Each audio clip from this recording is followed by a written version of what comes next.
¿Cómo están, Venezuela? Muy buenos días. ¿Cómo están? ¿Cómo amanecen? Hoy es ya 2 de abril de este año 2025. Miren, cerró ese primer trimestre y avanzamos con muchas noticias. Ayer el jefe de Estado también tocó diferentes puntos que vamos a analizar y vaya que sí al detalle, entre ellos el crecimiento económico, entre ellos también la defensa de nuestros migrantes y denuncias también que se han, hecho sobre esta materia. Buenos días, Carolina, ¿cómo estás? Así es, señor Caballero, el jefe de Estado venezolano ayer en su programa con Maduro Live de repente nuevamente puso de manifiesto el apoyo contundente que le da el Estado venezolano, el gobierno bolivariano, a nuestros migrantes que se mantienen secuestrados desde El Salvador, también ese espaldarazo y ese reconocimiento a los que se encuentran fuera del país y haciéndole nuevamente el llamado a que retornen a Venezuela. Aquí serán recibidos todas y todos nuestros connacionales. De la misma manera estuvo ayer presente en este programa, en este Con Maduro Live, el fiscal general de la República, haciendo y dando detalles, ¿no?, de los argumentos y de qué manera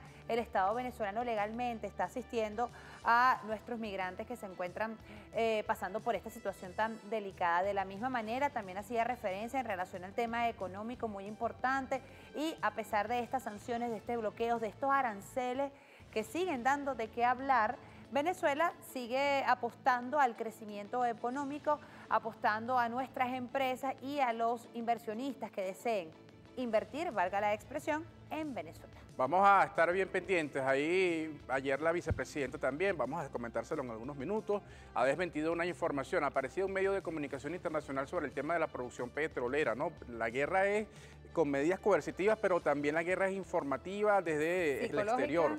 Psicológica. Hay que prestarle atención a eso, sí, porque si usted se queda allí, se lo come el lobo. Mira, lo decía el vicepresidente Frei Ñáñez, él decía que el tema de la arremetida en materia económica va de la mano con el tema de la arremetida en materia comunicacional, en materia psicológica, porque tienen que ir de la mano. Entonces, por un lado, generan el tema de la pretensión de crisis económica en Venezuela, pero la argumentan con el tema comunicacional. Entonces hay que estar bien atentos a eso, de eso vamos a estar comentándoles más adelante. Por lo pronto vamos a revisar en Instagram el jefe de Estado venezolano, donde hace un recuento de lo que se dijo el día de ayer en este programa con Maduro Live de repente.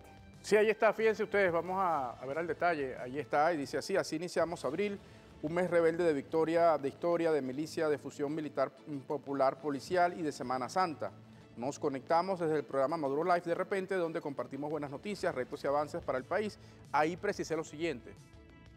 En uno de los términos, dado que el plan de la 7T fue creado por el pueblo, para el pueblo y con el pueblo, lo reviso permanentemente enfocándome en las líneas principales y en las áreas donde trabajaremos para el avance integral del país. También ha dicho, en los próximos días anunciaremos los nombres de las candidatas y los candidatos a la Asamblea Nacional para el periodo 2026-2031.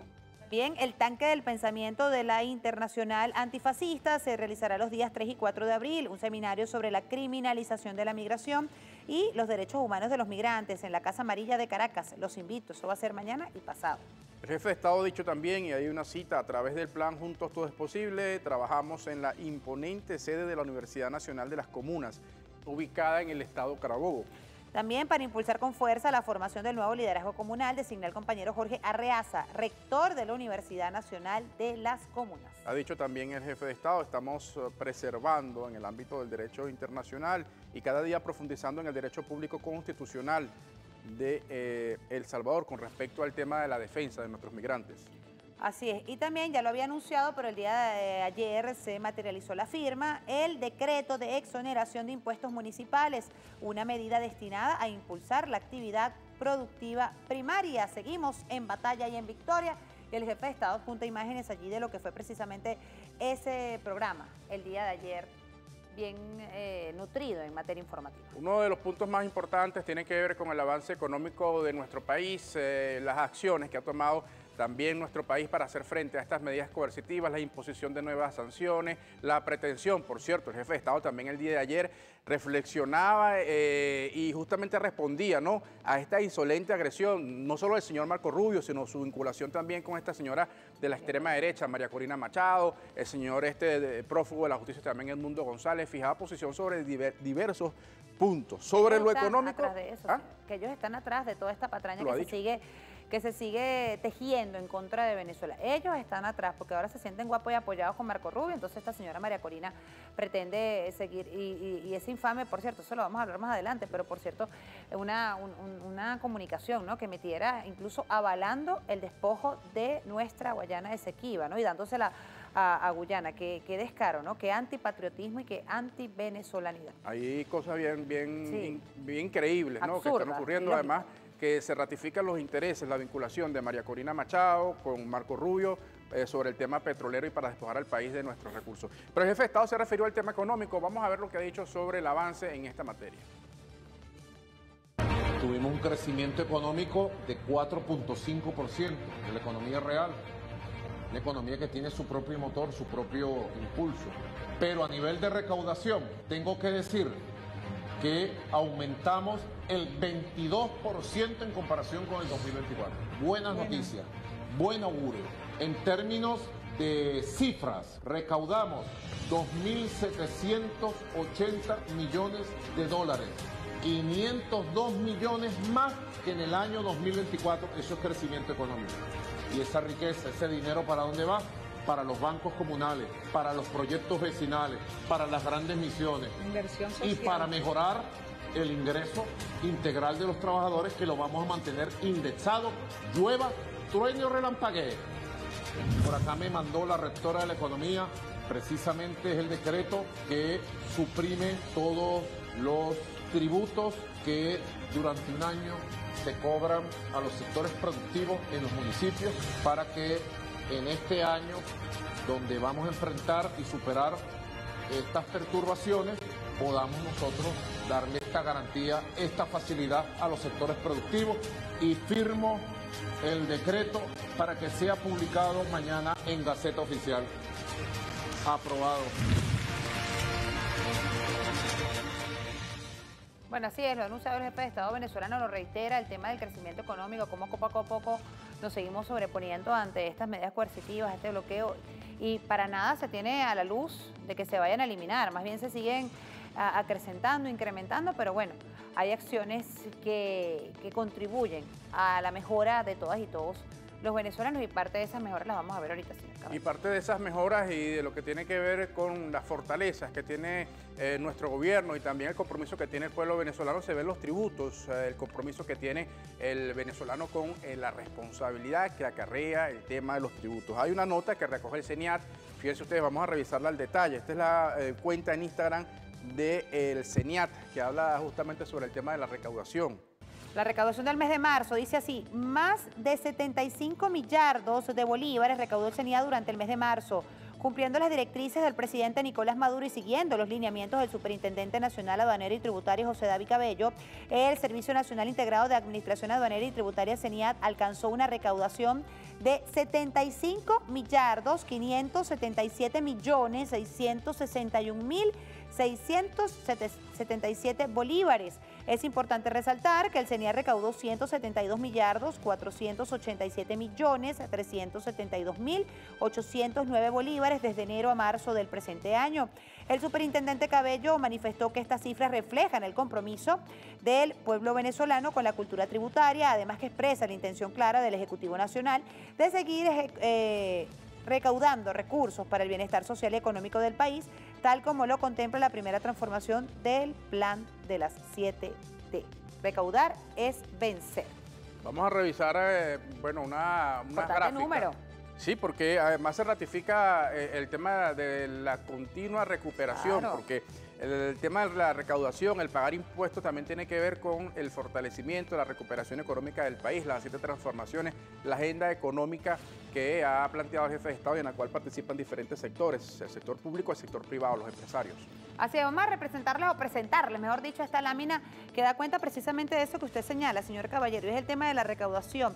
Y es que en nuestro país se consolida una gestión eficiente y sostenible en materia del programa de finanzas públicas. Miren, y ahí ponemos una gráfica donde dice la recaudación tributaria crece con la economía. Fíjense, en el año 2020 la recaudación era de tan solo, o llegaba a los 2.000 millones de dólares. Mira cómo fue incrementándose, y en el año 2024 la recaudación creció un 110% en relación al año 2023.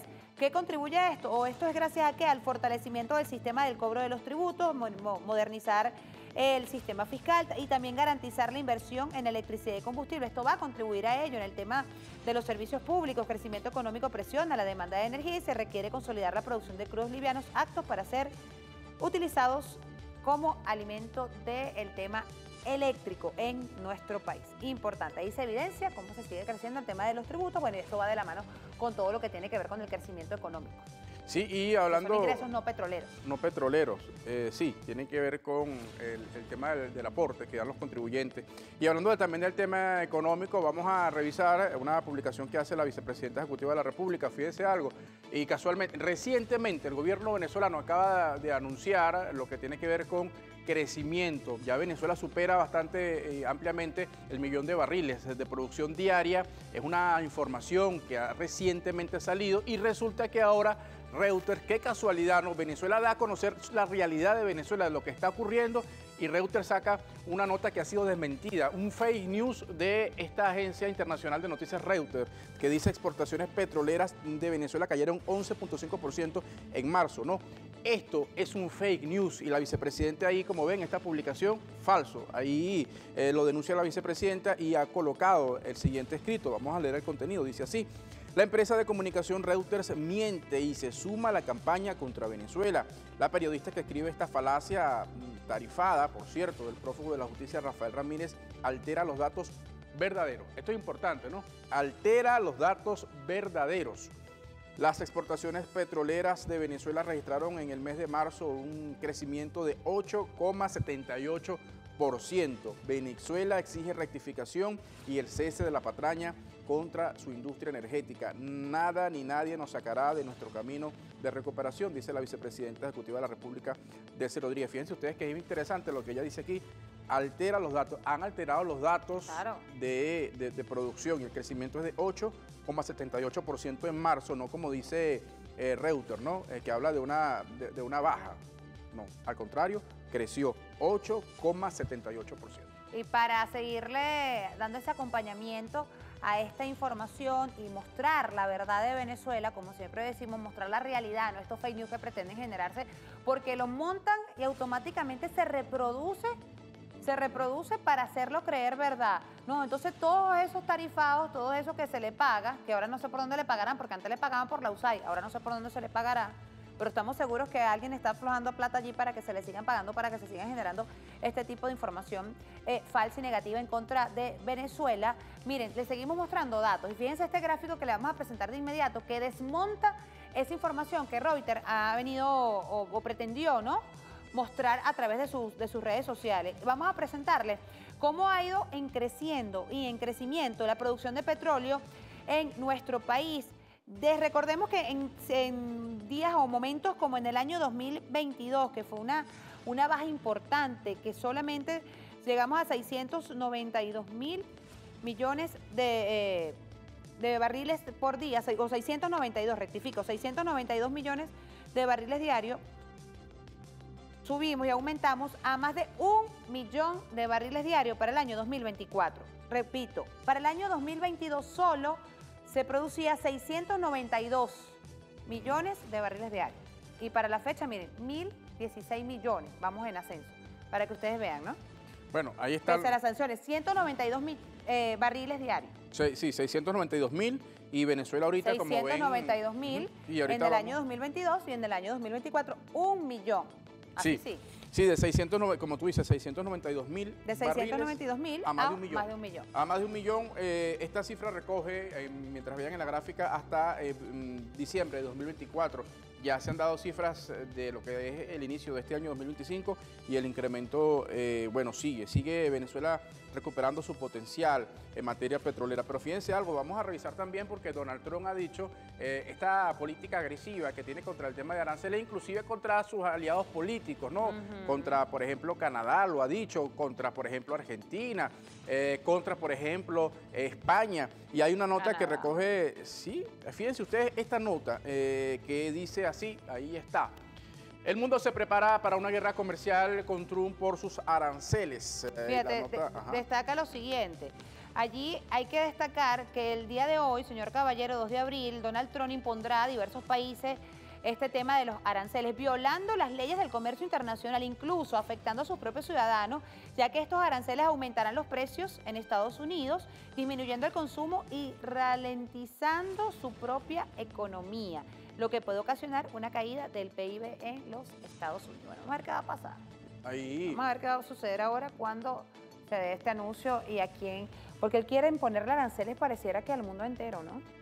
Que no sé, que incluso, como usted bien lo ha dicho, incluso hasta sus aliados políticos. No, y hay alianzas ahí, fíjense ustedes, recientemente Japón también está haciendo una alianza con China, o sea, hay alianzas que se están haciendo. Se hizo esa reunión ayer, ¿sí? Esa trilogía. Para enfrentar a este tipo de aranceles que Donald Trump, ayer lo comentamos, decía, bueno, según él se le han acercado a algunos gobiernos, le han dicho, sí, de Trump, disculpa, perdóname, es verdad, hemos sido malos con ustedes. Entonces, bueno, una narrativa bastante perversa que tiene este señor Donald Trump, que está buscando, por cierto, quiere buscar una tercera reelección, que no aparece en la Constitución de los Estados Unidos, por cierto. Fíjense, y mientras se siguen imponiendo estos aranceles en contra del mundo entero y pretenden afectar a Venezuela con el tema petrolero, Venezuela le sigue cediendo el paso a este rentismo petrolero y buscará otras alternativas que no tienen nada que ver con el ingreso de dinero a nuestro país por sector o por el tema de petróleo, sino nos vamos más adelante. Vamos a revisar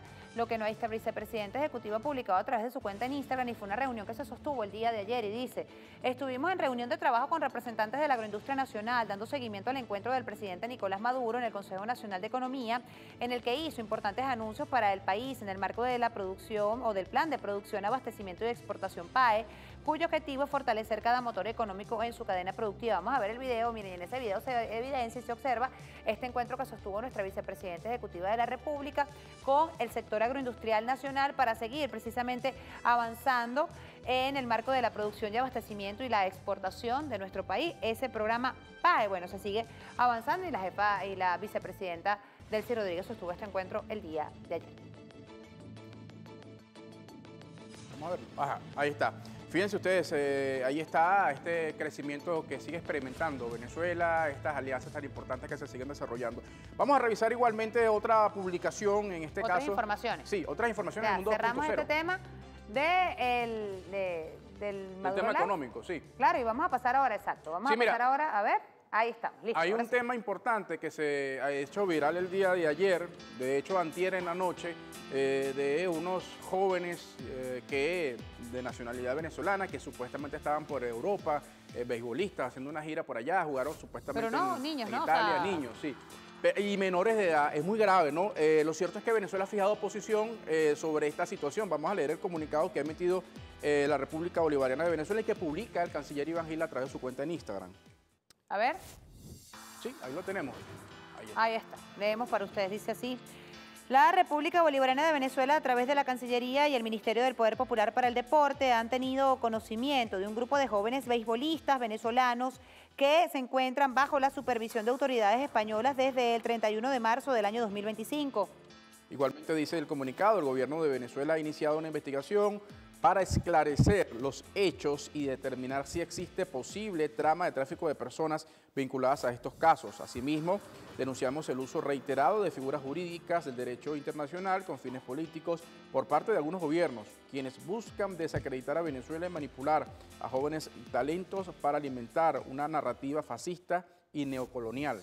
Reafirmamos nuestro compromiso con la protección de los deportistas venezolanos y advertimos sobre la existencia de redes que buscan lucrarse con la trata y el engaño de jóvenes talentosos y sus familias. Hacemos un llamado a las autoridades españolas para garantizar la transparencia en este proceso y evitar la politización de un asunto que debe ser tratado con responsabilidad. Caracas, 2 de abril del año 2025. Esto es delicado. Vamos a ver cómo va a seguir avanzando este tema. Lo cierto del caso es que ya el Estado venezolano está atento hasta el caso y está tomando cartas en el asunto. Sí, hay que estar bien atentos a esta situación, ¿no? Sobre todo porque son menores de edad y el trato que lamentablemente siempre que ocurren estas cosas, hay gente que busca pescar en río revuelto y atacar a Venezuela.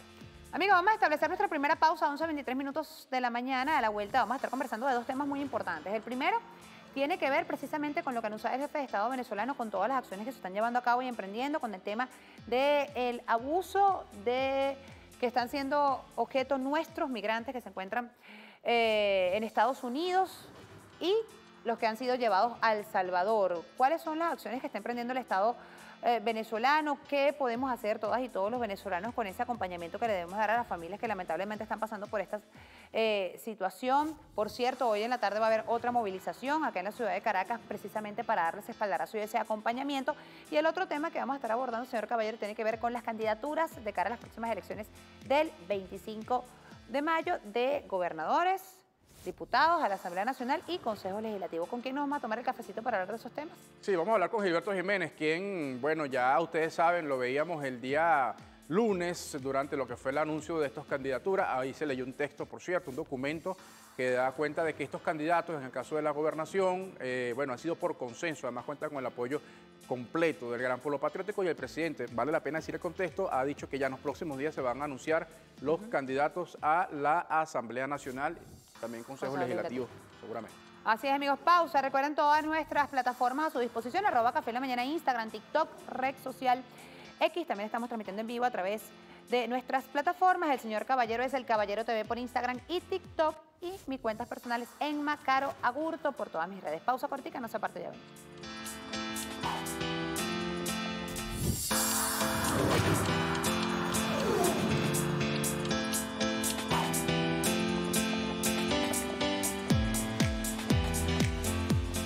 Es una violación masiva de los derechos humanos, porque no se había visto desde la época de los nazis contra los judíos y desde la época de la Operación Cóndor en Sudamérica, que pudiera obrarse de esta manera, capturar de manera ilegal, desaparecer y llevarlo a una cárcel, a un campo de concentración, y luego negarle a sus familiares, a sus madres, a sus esposas, negarle sus derechos mínimos de comunicación, negarle a sus abogados, porque los abogados metieron ya hace 10 días más, casi 12 días, un habeas corpus. Correcto. El habeas corpus es un recurso legal que se mete para que se establezca si una persona está detenida o no, y si esa persona debe ser liberada o no.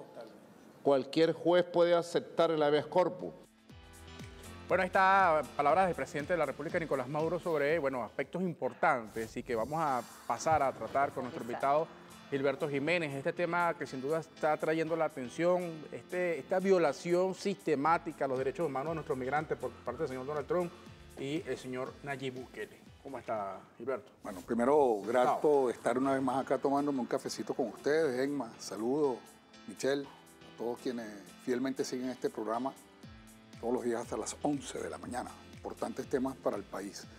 Bueno, fíjate, el tema de la agresión contra Venezuela con el tema de los migrantes no es en absoluto nuevo.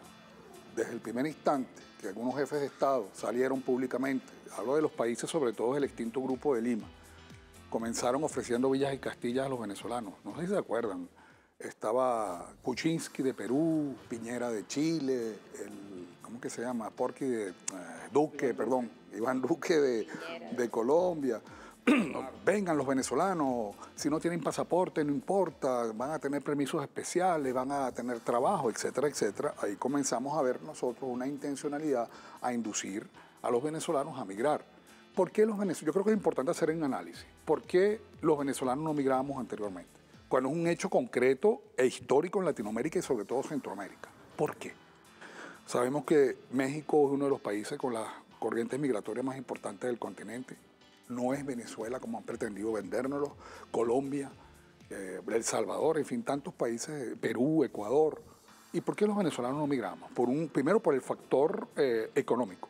Los venezolanos, históricamente, tiempos incluso de la Cuarta República, mal que bien, no tenían algunas sus necesidades fundamentales cubiertas. Llegó la revolución, comienza toda la inversión social, se mejoran las condiciones socioeconómicas del pueblo venezolano, y tú como familia, cuando ya tienes tus necesidades fundamentales cubiertas, ¿para qué vas a migrar tú? Si cuando vemos nosotros que una de las razones fundamentales que empujan a la gente a salir fuera de su país, a dejar su terruño, es el tema socioeconómico. Comienza el bloqueo y comienza este fenómeno de la mano. Eso es algo que fue pensado, eso es, digamos, concebido como parte de la agresión multiforme que venimos nosotros sufriendo desde el año 2015. Incluso antes, desde la llegada de la revolución pues, a Venezuela. Entonces comenzamos a ver este escenario, paralelamente comienza a estigmatizarse. No es ahora con el tema del Tren de Aragua. Recordemos a Julio Borges hablando de la enfermedad, que íbamos a contagiar a todos los países de Latinoamérica. Eso fue prácticamente inmediato.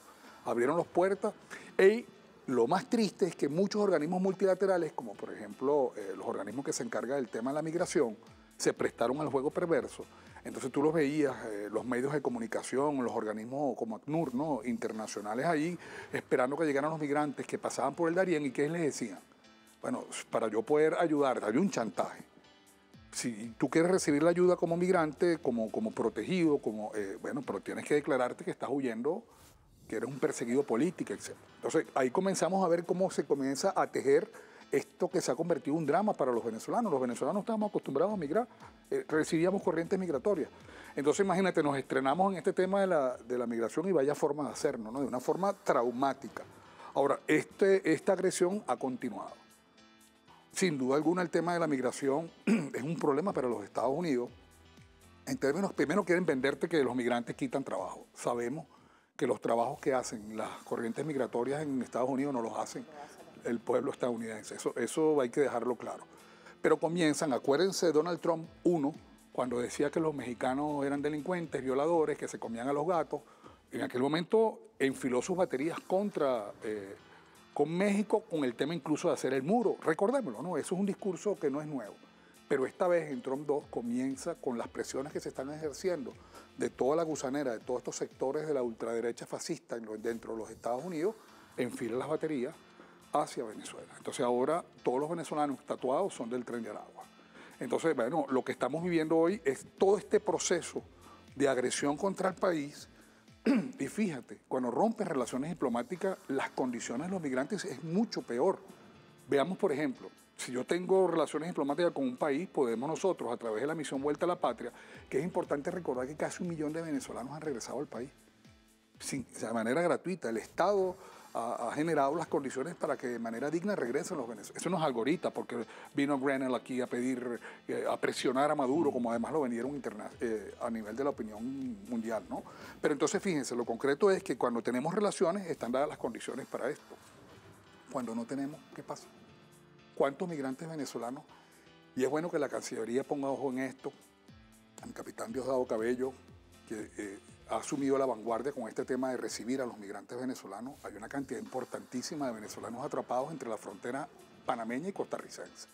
No tenemos relaciones diplomáticas con Costa Rica, no tenemos relaciones diplomáticas con Panamá, porque son unos faltas de respeto, unos abusadores, ¿no? Y uno tiene que hacer valer también el respeto a la soberanía y a la independencia de Venezuela, pero más allá de ello hay un grupo de connacionales que están ahí atrapados en condiciones infrahumanas.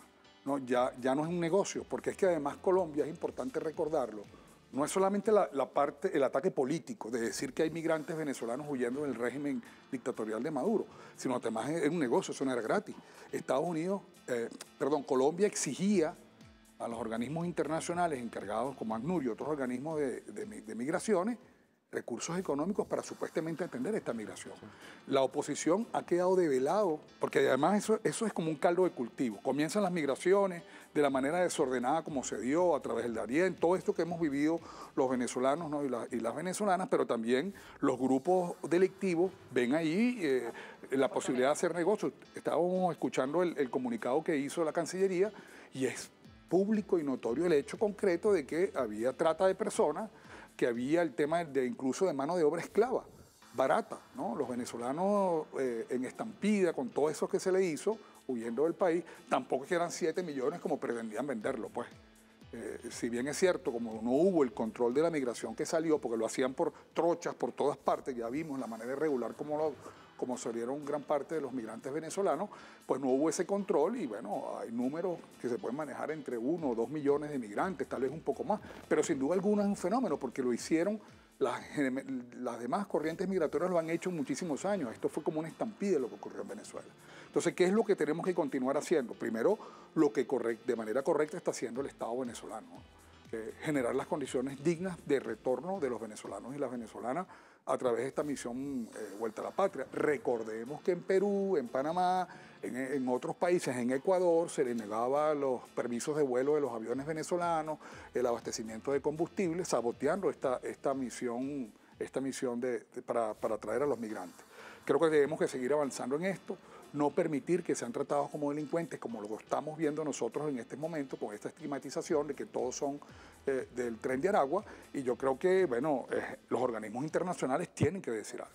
O sea, callaron durante años con el genocidio en pleno desarrollo en Gaza, o es que nos tiene que seguir saltando la vista de que la Organización de las Naciones Unidas y otros organismos multilaterales sirven para absolutamente nada, ¿no? Ahora bien, diputado, fíjese, pero pareciera que el descaro no tiene límites, ¿no? Y vimos, adicional a este tema de la humillación que han sufrido nuestros connacionales en Estados Unidos, vemos ahora cómo de manera al mejor estilo nazi han sido llevados un grupo para El Salvador, precisamente con esa supuesta narrativa de que son o forman parte los venezolanos, o todos los venezolanos forman parte del Tren de Aragua. Ante esto, el Estado venezolano le ha salido al paso. Hemos visto como incluso se ha delegado abogados, bufete de abogados, para que sirvan a nuestros migrantes que se encuentran secuestrados por Nayib Bukele y también por Donald Trump. Vamos a revisar una nota del Correo del Orinoco que precisamente habla en relación a esto de la solicitud o la petición que va a hacer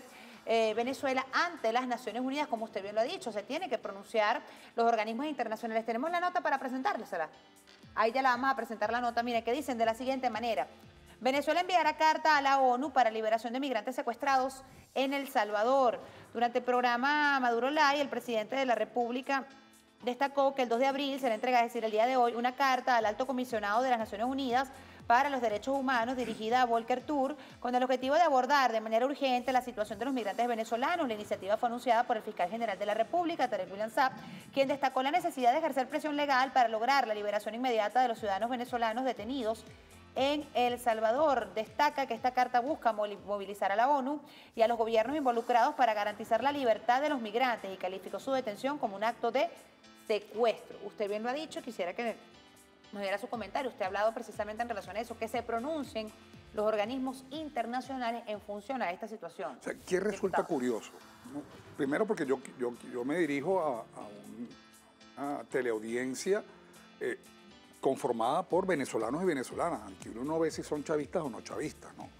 Y son cada día más opositores que ven Venezolana Televisión, para que sepan, ¿no? Están bien enterados de todo lo que... Y más los miércoles de la noche. Sobre todo, ahí hay sintonía total. Pero en lo concreto, yo creo que primero lo que tú mencionabas al principio, el tema de politizar un tema. Cuando tú politizas un tema, se desdibuja la realidad, porque va a depender de la visión política de cada persona, la interpretación de la visión que cada quien tenga.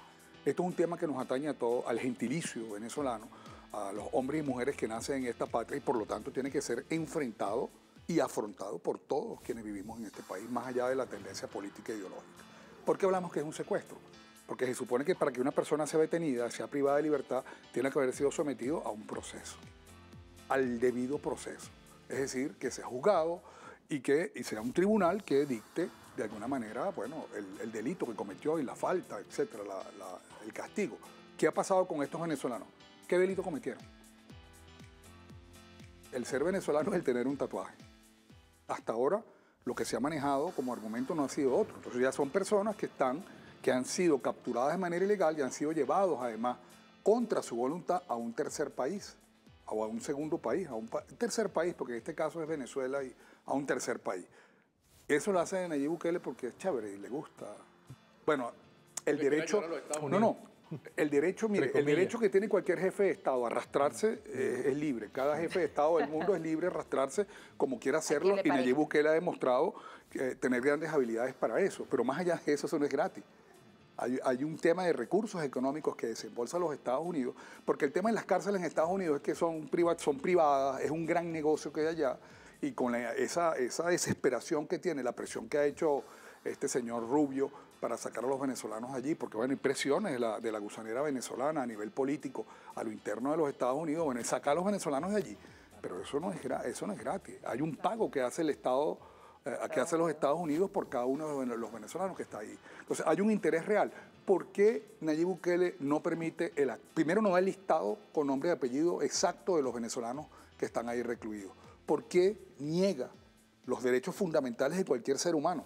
No estamos hablando de la legislación venezolana. En cualquier estado, todos los seres humanos tienen el derecho a ser juzgados con el debido proceso. ¿Por qué se niegan a los bufetes que el Estado venezolano está pagando para darle libertad a los venezolanos y a las venezolanas? Son cosas que uno tiene que preguntarse. ¿Será que si los sueltan no hay derogación de recursos? Porque esto es un negocio para muchos y es algo lamentable. Entonces yo lo que creo que los venezolanos deben tener fe que el Estado venezolano va a seguir haciendo lo que le compete hacer, pero nosotros como sociedad civil no todo puede ser responsabilidad del Estado.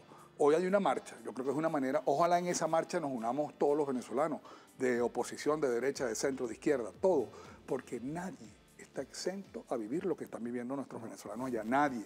Sea chavista usted o no sea chavista, nadie está exento a vivir el drama terrible de un secuestro y ser llevado a un tercer país y ser tratado como un delincuente. No, hay que habrán personas, familiares que podamos tener allá en los Estados Unidos. Pero hay un video que se hizo viral, vamos a hacer una pausa, diputado, un video viral de una joven venezolana que fue a su cita con migración con el deseo de retornar, voluntariamente le pusieron un grillete, pues ella fue a buscar su pasaporte, imagínense usted, y es el país de las libertades.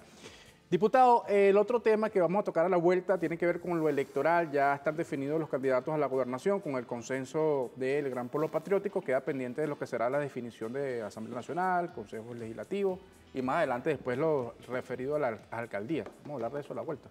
¿Sí? Perfecto. Vamos, venimos.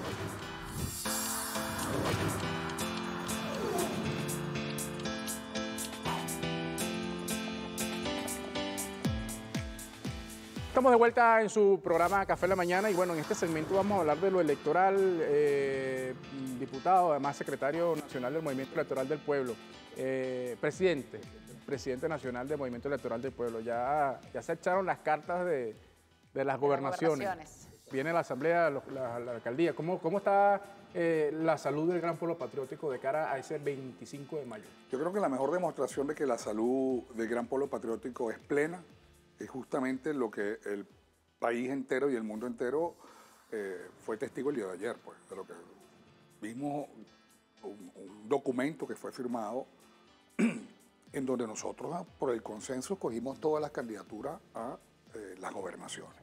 Eso es una buena señal. Mira, uno generalmente cuando uno es dirigente de un partido, es complejo hablar en nombre de otras organizaciones políticas, porque hay una gran variedad. Yo creo que la gran fortaleza de la revolución es que hay una gran diversidad dentro de los partidos de la revolución. Hay partidos que incluso se manifiestan ser de centro, hay unos que son, bueno, de izquierda históricamente, pero en ese matiz de centro-izquierda, pues todos convergemos en un proyecto político. Yo creo que eso es fundamentalmente lo más importante y que todos, y esto me atrevo a decirlo en nombre de los demás partidos, porque lo hemos discutido, todos estamos conscientes que en tiempos de la agresión que estamos viviendo, esta agresión sin precedentes, ningún interés partidista puede estar por encima de los intereses del país y de la misma revolución. Es decir, hay una amenaza, más que una amenaza, una agresión, porque una amenaza es como que, bueno, que te muestran los dientes, ¿no? Aquí nosotros nos están mordiendo, nos están pisando el cuello desde hace tiempo y nosotros no podemos, lamentablemente, otros factores políticos o otros actores políticos no tuvieron esa lectura del momento histórico y ya todos ustedes saben lo que pasaron, ¿no?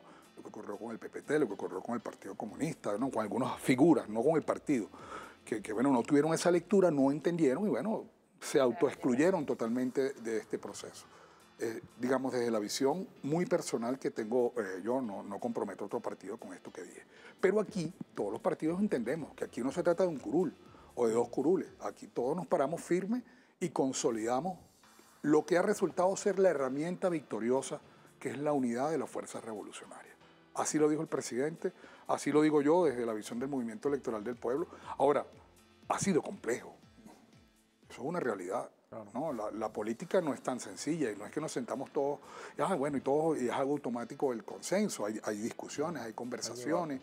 ¿No? Entendamos también que en el escenario político, en elecciones pasadas eran 8 partidos dentro del Gran Polo Patriótico, ahora hay 3 partidos nuevos y el Partido Comunista que regresa al sitial donde nunca debió haberse ido, que es el lado de la revolución. Entonces, claro, digamos, las tortas los espacios a repartirse no aumentan, pero se aumentan, digamos, las instancias donde se deben repartir esos espacios. Entonces, bueno, ha sido complejo, sin embargo, hemos logrado, dentro de la complejidad, llegar a los acuerdos que hemos llegado. Yo te mencionaba en el negro que bueno, las cartas ya fueron echadas. Fueron anunciados los candidatos a la gobernación, pero incluso ya fueron discutidos los candidatos a la Asamblea Nacional y a los consejos legislativos. Es decir, ya esa maqueta, que es el término técnico que se utiliza, ya fue discutida. Hoy tenemos, no, mañana jueves, en la tarde tenemos una nueva reunión del Gran Polo Patriótico, lo estamos haciendo. El 7 ya, ¿no? El 7 ya que se inicia la postulación. Sí, y ya del 7 al 11 es la nueva fecha que dio el Consejo Nacional Electoral para las postulaciones y bueno, nosotros estamos listos, ¿no? Nosotros ahí no hay gran complejidad. Los que tienen complejidades son otros factores que nunca terminan de ponerse de acuerdo, ¿no? Que están todavía deshojando la margarita o están tirando la moneda para ver si cae cara o sello. Nosotros tenemos esa claridad. Ante la amenaza a la patria, a la revolución bolivariana, ahí no hay discusión alguna. Cerramos filas y parte de esa unidad es la fortaleza que le da a la defensa del proceso revolucionario, más allá de un curul. Diputado, justo cuáles son esas aspiraciones que tiene el partido del Movimiento Electoral del Pueblo. Ya se han dado a conocer los nombres de los gobernadores y las gobernadoras. Queda todavía para estas elecciones que vienen el 25 de mayo, diputados y diputadas a la Asamblea Nacional y también Consejo Legislativo. ¿Qué se aspira? Fíjate, yo creo, uno siempre aspira a tener, porque ¿cuál es el objetivo? A mí no me gusta ese dicho, sabes que yo lo combato mucho en el partido. Dígalo. Porque si bien es cierto... Puerto republicano. No me gusta eso que dice. Pero ¿sabes por qué no? Pero como denuncia, ¿no? Bueno, porque es pero así, ¿por qué no me gusta? El presidente ha hablado del tema del ego, el ego. Pero ¿por qué no le gusta? ¿Por qué no me gusta eso de quien respira, aspira? Primero, en los estatutos, en el caso del MEP, es un derecho que tiene toda la militancia y toda la dirigencia a aspirar al cargo de elección popular. Entonces respira, está bien. Está bien, pero tú porque respires, tus intereses personales no pueden estar por encima de los intereses del partido. Claro. ¿Me explico? Entonces, cuando tú dices pero uno puede aspirar, ahora que la cosa se deja otra cosa. Claro, pero tú puedes aspirar, pero jamás tus intereses individuales pueden estar por encima. Claro. Ahora, fíjate, ¿cuál es la aspiración del partido? ¿Qué es la política? Es una herramienta que tienes para obtener el poder. Un partido es el medio, la herramienta para obtener el poder político. ¿Y qué quiere el MEP? Tener muchos curules, claro. Pero para tener curules tú tienes que tener votos. Entonces es el llamado que uno le hace a los dirigentes a nivel nacional. Pues si uno quiere aspirar, eso no es algo automático. Hay que trabajar para el MEP es chévere. Trabajar. Aunque el presidente ha anunciado que el MEP es su partido. Lo he dicho reiteradamente. Lo volvió a decir otra vez el lunes, que él militó ahí a los 5 años. Desde hace 5 años, porque ahí, digamos, sus primeros aprendizajes vienen del MEP. Su papá es fundador del MEP. Pero yo creo que es importante trabajar en función de captar corazones, captar emociones, captar compromisos de la gente para que voten en la tarjeta de la oreja. El maestro Prieto está más vivo que nunca y ahora está ahí en el Panteón Nacional. ¿Y saben qué? El MEP está en la calle y Prieto está en el Panteón. Ya lo dije.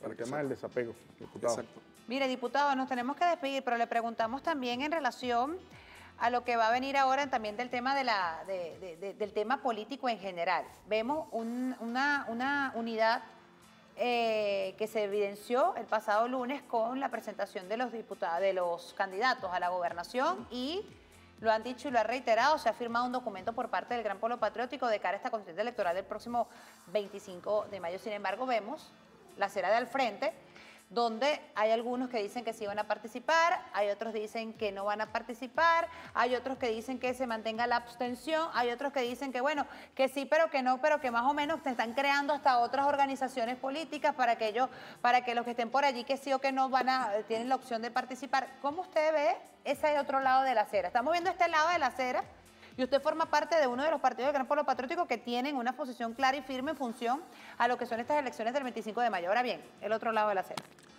Haciendo el análisis rápidamente, son 24 candidatos a gobernaciones, hay 15 personas que van nuevas caras que irrumpen en el escenario nacional y que van a tener la oportunidad de dirigir los destinos de los estados, y 9 que fueron reelectos. Eso dice mucho de la gran dinámica que se hizo con todas las herramientas que estableció el Partido Socialista Unido de Venezuela para escoger la candidatura, y es evidentemente que hay una renovación de los liderazgos políticos en los estados. Eso es un mensaje importante que mandar. Ahora, fíjate lo que tú dices, Emma. Dime algo nuevo. ¿Es que acaso esta no es la historia que se repite en todos los procesos electorales? Porque yo dije claramente, en los partidos de la revolución privan los intereses de la revolución, de la patria y de la revolución, desde luego. Cuando tú ves el otro lado, realmente hay algo que los una, hay un interés común, ¿no? Se matan por los curules. que esa Acción Democrática es el partido más importante, entonces me toca más que si que para acá y se están matando y no se ponen de acuerdo. Estamos hablando de la derecha que ellos llaman democrática, ¿no? Tienen que ponerse algún apellido, pues, de la que está participando en los procesos, porque la otra ni se diga, ¿no? Ya la otra está autoexcluida y además por un tema de aplicación de las leyes, cuando tú eres un delincuente que atentas contra la patria, ya tú no puedes participar en los procesos electorales. Hablo de los que se autoexcluyeron. Y cuando digo que se autoexcluyen es, si yo soy un delincuente, yo delinco, yo cometo un delito, yo no, simplemente la ley te cierra los espacios de participación política, o sea, te autoexcluye. Pero los demás no, se están matando. En este momento que estamos nosotros conversando, ellos están viendo a ver a quién ponen y tal, cada quien jalando, digamos, el sartén para la brasa de ellos, pues, y no hay un interés de la patria. A ellos no les interesa el país, no les interesa a ustedes como pueblo. Jamás a la derecha democrática les ha interesado el pueblo. Ni a ustedes, ni a absolutamente a ninguno. Ni a la democrática, ni, no se caigan ni a la democrática, ni a la no democrática. Ni a la no democrática. Jamás a la derecha le ha interesado el pueblo. Ellos tienen sus intereses bien claritos y primero son ellos. Digamos al final. ¿Ya se acabó? Sí, se acabó. Ya se acabó. Pero hay temas ahí que se nos quedan ahí pendientes. Hay gente que está denunciando que hay sectores de María Corina que se buscan infiltrar, están arrepentidos y entonces ahora, bueno, dicen que no. Se están dando golpes de pecho. Sí, entonces eso es peligroso, pero bueno, vamos a decir, los invitamos la semana que viene volvemos a conversar. Sí, para seguir hablando de este tema. Chévere. Bueno, amigos, nos despedimos. 11:55 minutos de la mañana. Agradecidos como siempre por habernos acompañado. Nos despedimos. Será hasta mañana, siempre con una sonrisa. Se cobra bien, le va bien. Feliz tarde para todos. Chao.